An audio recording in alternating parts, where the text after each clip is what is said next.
He laughed at me. Not a friendly laugh, not the kind you share after a joke in the break room.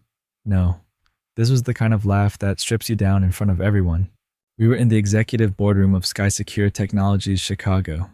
The walls gleamed with glass and chrome, a place built for power plays and million-dollar decisions. Bradley Carter, the CEO's golden boy, leaned back in his leather chair, eyes full of smug amusement. Still on that old code, Ethan man time to upgrade your skills. The room erupted.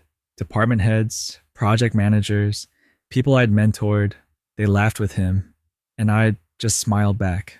What they didn't know, the heartbeat of this company pulsed through a security framework I had built from scratch. Every login, every encrypted transaction, every real-time sync, all of it, mine. 7 years. 7 years of late nights, missed holidays, and silent victories. I'd poured my life into a system so strong it kept billion-dollar clients sleeping at night. And now they wanted to push me aside for a man who'd never written a single line of code that mattered. I sat there quiet, letting their laughter echo against the glass, because I knew something they didn't. In tech, knowledge isn't just power, it's control, and I had all of it. If you've ever been underestimated like this, stick around. You're going to want to hear how this ends. And if you love real revenge stories, subscribe. This one you'll never forget. My name is Ethan Brooks. I'm 32 years old, and for the past 7 years, I've been the lead software architect at SkySecure Technologies right here in Chicago, Illinois. When I first walked into this company, it wasn't the glass and chrome giant it is today. Back then, we were crammed into a shared office space above a diner in the West Loop. I was just a quiet guy with a laptop, a head full of algorithms, and the patience to untangle problems most people didn't even see. I built things no one else could. A security framework so tight it could stop a breach before it even started. An encryption system that kept billion-dollar contracts safe from the kind of people who don't just steal data, they steal futures. I didn't ask for recognition. I didn't care about corner offices or title changes. What mattered was the work, the late nights, the endless coffee, the moments when a line of code finally clicked into place, and I knew I'd just made the system unbreakable. People came and went, CEOs rotated, departments restructured, but my work had stayed. It was the quiet heartbeat under every product launch, every client pitch, every promise SkySecure ever made. And in all those years, I never imagined the threat to everything I'd built wouldn't come from hackers or rival companies. It would come from inside these glass walls, from someone who didn't even know what it meant to build something worth protecting. Bradley Carter walked into SkySecure like he already owned the place. Tall, expensive suit, that kind of smile people wear when they've never had to earn anything. He was 28, fresh out of an Ivy League MBA.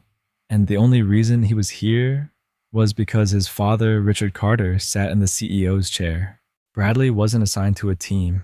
He didn't start from the ground floor like the rest of us. On his first day, they gave him a title, Vice President of Product, and an office with a view of Lake Michigan. I watched him sit in meetings, nodding at technical updates.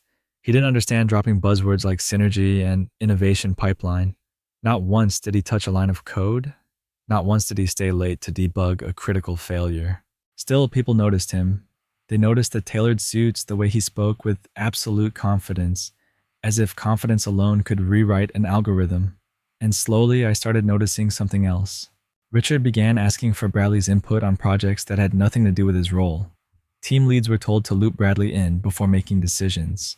Even in engineering meetings, he'd slide into a chair, offer resource optimization advice, and leave without hearing the pushback. At first, I told myself it was harmless, just nepotism at work. But in a company where control over technology means control over the future, even a harmless presence can turn into a threat. And Bradley, he wasn't just here to watch. He was here to take. It happened on a Wednesday morning, the kind where the sky over Chicago was nothing but steel and clouds, and the air in the boardroom felt colder than the weather outside. We were in an all-hands strategy meeting. The long glass table stretched from one wall to the other, lined with department heads, project managers, and a few select engineers. I was there to give an update on the security framework, my framework that had kept SkySecure untouchable for years. Halfway through my presentation, the door opened. Bradley Carter strolled in, late coffee in hand, not even bothering to apologize. He slid into the chair next to his father, glanced at my slides for all of 3 seconds, then leaned back with that smirk he'd perfected. Still running on that old code, Ethan. He said it loud enough for the whole room to hear. Man, time to upgrade your skills before the rest of the world leaves you behind. The laughter was immediate. Not everyone joined in, but enough did to make it sting. People I'd worked alongside for years. People who'd seen me save this company more than once were suddenly looking at me like I was some outdated machine. I didn't respond. I didn't roll my eyes or fire back. I just closed my laptop slowly, letting the sound echo in the silence after the laughter died down. Because in that moment, I wasn't thinking about what he'd said. I was thinking about what I could do. And trust me, Bradley had no idea what I was capable of. The changes didn't happen overnight. They never do.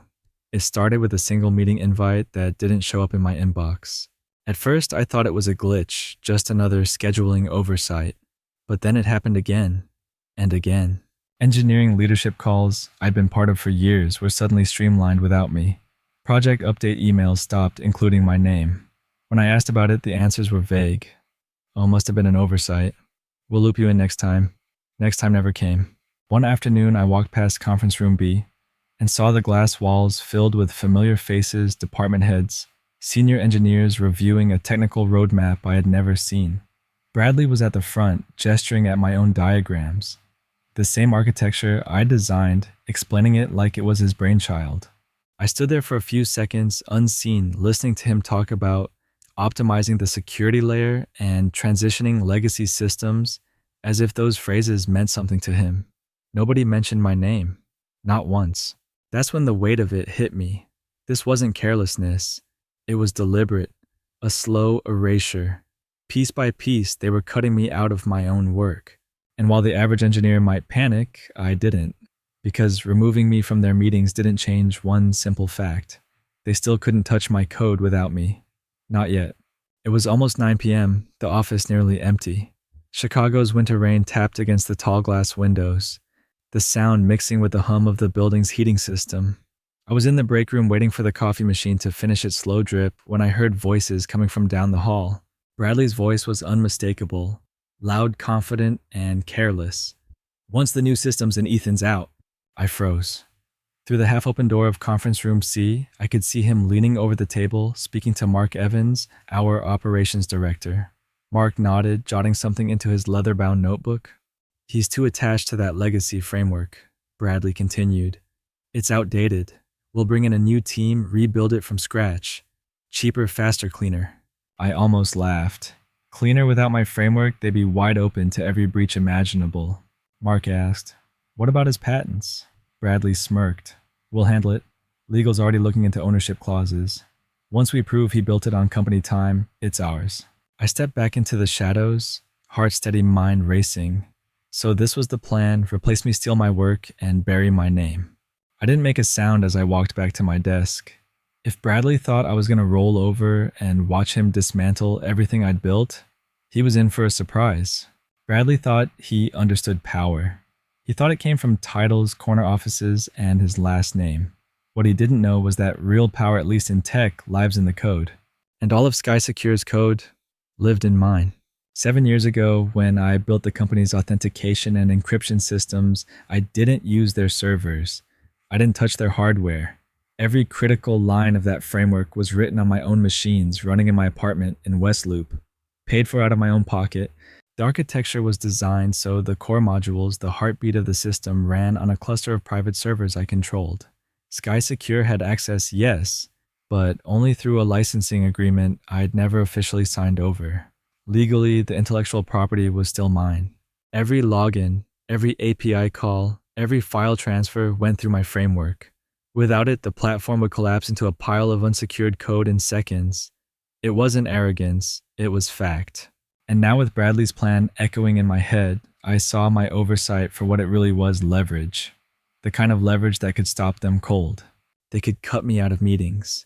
They could try to steal my credit, but without my permission, they couldn't run their own product. Not for a single day. And if they forced my hand, they'd learn exactly what it meant to underestimate me. People like Bradley think loyalty is a slogan you print on a recruitment poster. For me, loyalty was a choice I made over and over again. 3 years ago, one of our biggest clients, a financial services firm in New York, suffered a breach attempt. It was a holiday weekend. Most of the office was dark, the city outside frozen under a February snowstorm. I stayed. 72 hours straight. No sleep. Living on cold coffee and vending machine snacks while I tore through logs, traced the intrusion, and built a patch in real time. When the sun came up on the third day, the breach was contained. The client stayed. SkySecure's reputation soared. And Bradley, he wasn't even working here yet. Another time, I missed my uncle's funeral because a healthcare client's data center went down. I promised I'd be there to fix it, and I kept that promise even if it meant standing alone in a freezing server room while my family buried one of the few people who believed in me. I never asked for overtime pay, never demanded bonuses. I thought the work spoke for itself. I thought loyalty meant something. But in the glass towers of Chicago, loyalty only matters until it's inconvenient. And now with Bradley moving to erase me, I realized something brutal. They didn't deserve my loyalty anymore. I decided to go straight to the top. If anyone could shut Bradley down, it was his father, Richard Carter, CEO of SkySecure Technologies. I booked a one-on-one meeting for Tuesday morning. Richard's office sat on the 48th floor with a panoramic view of downtown Chicago and Lake Michigan shimmering in the distance. It was the kind of office designed to make you feel small. I walked in with a folder documentation of my framework performance metrics client security audits. Proof that without me, SkySecure's core product would fail. Richard flipped through the papers, barely glancing at them, before setting the folder aside. "I've seen your work, Ethan. You've done great things for the company." His tone was flat, polite, corporate. "Then you know Bradley's proposal to rebuild from scratch will put us at risk," I said. "It's not about risk," he replied, leaning back in his chair. "It's about vision. Bradley knows what he's doing. I trust him." There it was. Not even an attempt to hide the bias. This wasn't a debate about technology. It was a father backing his son, no matter the cost. I left the office without shaking his hand. Walking down that hallway, I realized I wasn't just up against Bradley. I was up against the Carter family. And family loyalty, it can blind a man to everything else, even the truth. When the CEO makes it clear he's not on your side, you stop playing defense. You start planning the counterattack. That night, I called Laura Jenkins, an old friend from my college days at Northwestern, who had become one of Chicago's sharpest tech lawyers. We met the next morning in her Loop office, the skyline cutting sharp lines against the winter haze outside. I laid it all out, how I'd built the framework on my own hardware with my own money, before any formal transfer of ownership, how Bradley was trying to push me out, how Richard was backing him without question. Laura listened without interrupting, tapping her pen against a yellow legal pad. When I finished, she leaned back and said, "Ethan, you've got leverage most people only dream of. Your patents are still in your name. If they're using that framework without a signed license, that's infringement." I asked the question already forming in my head, "So I can pull it?" She nodded slowly. "Legally, yes. But once you do, it's war. And wars are messy." Her words didn't scare me. They focused me. By the time I left her office, the cold wind off the river hit me like a jolt of electricity. For the first time in weeks, I felt control slipping back into my hands. If Bradley wanted a clean takeover, he was about to learn what a real fight looked like. 2 days after meeting with Laura, the company held an innovation review in the main conference hall, the kind of event where SkySecure liked to parade its brightest minds in front of the board and a few key investors. I wasn't invited, but that didn't matter. The glass walls made sure anyone walking by could see and hear what was happening inside. Bradley was at the podium, perfectly framed by the Chicago skyline behind him. On the big screen, he was walking the audience through a sleek, animated presentation titled Next Gen Security Architecture. It took me less than 5 seconds to recognize it. The flow diagrams, the module names, even the color coding. It was my work, my framework. The same system I'd quietly been refining for years, stripped of my name and dressed up as his vision for the future. The board members nodded, impressed. Investors scribbled notes. Richard sat in the front row, smiling like a proud father, watching his son hit a home run. Bradley ended with, "This will set SkySecure apart for the next decade." The room erupted in applause. I stood there in the hallway, hands in my pockets, letting the sound wash over me. If they thought they could erase me this easily, they were about to find out how wrong they were. Because I wasn't just holding the blueprints, I was holding the keys. The moment Bradley stepped off that stage, my plan shifted from theory to execution. I'd been holding the leverage for years now, it was time to use it. That night I stayed late at the office. The hall's empty except for the hum of servers and the faint flicker of city lights through the glass. I logged into my private cloud, the same offsite cluster in West Loop that housed the core of SkySecure's authentication framework. First step, back up every file, every commit, every piece of documentation to an encrypted drive only I could access. Second, review the licensing terms, or rather the lack of them. Laura was right. Without my signed transfer, SkySecure had no legal right to keep running my framework. To everyone else, it would just look like I was doing routine maintenance. I even scheduled a company-wide email for the following Monday. Security module, optimization 11:0 a.m. maintenance window. Completely normal, completely harmless, on paper. Meanwhile, Laura was drafting the cease and desist letter, timed to hit Richard's desk the moment I flipped the switch. We'd give them the courtesy of knowing exactly why their entire platform was about to go dark. As I left the building, the Chicago wind cut sharp against my face. I pulled my coat tighter, not from the cold, but from the certainty. Bradley had played his move. Now it was my turn. Monday morning. The city was wrapped in a thin layer of frost sunlight bouncing off the Chicago skyline like shards of glass. I got to the office earlier than anyone else. At 9:45 a.m., I saw the courier walk into Richard's office with a thick envelope, Laura's cease and desist letter. Through the glass, I watched him tear it open, read the first page, then grab his phone. Minutes later, Bradley burst in his usual swagger, replaced by a tight, nervous energy. At 10:30, Richard's assistant called my desk. The CEO would like to see you immediately. I kept my tone calm. Tell him I'm in the middle of prepping the 11 o'clock maintenance. I can't be interrupted. At exactly 11:00 a.m., I logged into my private cloud and revoked SkySecure's access credentials. In less than 30 seconds, every user login attempt failed. Every API call returned an authentication error. Live client sessions dropped like dominoes. By 11:05, the help desk lines were swamped. By 11:10, the status board in the operations center was lit up in red full system failure. Bradley came storming toward me, face flushed. What the hell did you do? I didn't even look up from my screen. Just protecting what's mine. For the first time since he walked into this company, Bradley had nothing to say. The office went from tense to frantic in minutes. Developers were running between desks, headsets on, shouting across the room. Every monitor in the operations center showed the same thing: authentication errors, API failures, client systems locked out. From my desk, I could see Richard pacing in his office phone, pressed to his ear, the skyline behind him now, just a blur. Bradley was at the glass wall, jabbing his finger toward the status board like pointing harder would fix it. At 11:30 a.m., I closed my laptop, slid it into my bag, and stood up. Bradley intercepted me halfway to the elevator. "You can't just walk out, watch me," I said, stepping past him without breaking stride. As the elevator doors slid shut, I caught a final glimpse of the chaos managers shouting over one another, junior engineers staring at screens like they'd just watched a building collapse. They didn't know my code. They couldn't fix this without me. By the time I hit the lobby, my phone was buzzing nonstop calls from Richard, from HR, from numbers I didn't recognize. I didn't answer a single one. Outside, the cold Chicago air hit my face like a clean break. For the first time in months, I felt light. I'd left them exactly what they'd left me, nothing. 3 days after I walked out of SkySecure, the headlines hit.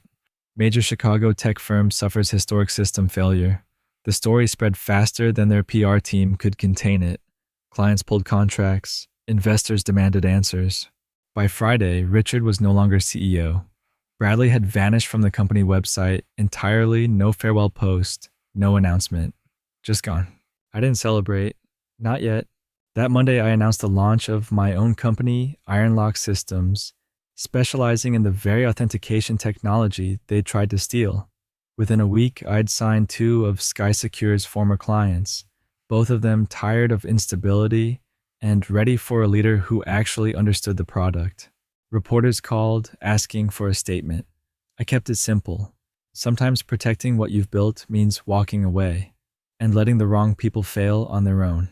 It wasn't about revenge anymore. Not exactly. It was about proving a point. That competence, loyalty, and integrity can't be replaced by buzzwords and nepotism. Standing in my new office, overlooking the Chicago River, I realized something SkySecure hadn't just lost their framework. They'd lost the one person who cared enough to keep it alive. And me, I'd gained something far more valuable: freedom. Looking back, I realized this was never just about me versus Bradley. It was about every person who's ever had their work stolen, their voice silenced, or their value ignored. I've learned that revenge isn't always loud. Sometimes the best revenge is building something better and letting the people who underestimated you watch from the outside. If you've ever been in a place where you knew more than the people in charge, where your hard work kept the lights on, but your name was left off the credit, remember this: you have more power than you think. You don't need their approval to win. I walked away from SkySecure with nothing they could hold over me, and I walked into a future they couldn't touch. That's the real victory. And if you are still here listening to my story, maybe you've been through something similar. Maybe you've been planning your own quiet comeback. If that's you, stick around. This channel is where I tell stories like this, real, raw, and unfiltered. Stories about people who've been wronged and found a way to turn the tables. So if you want more, hit that subscribe button, turn on notifications, and join me next time, because the next story might just be yours.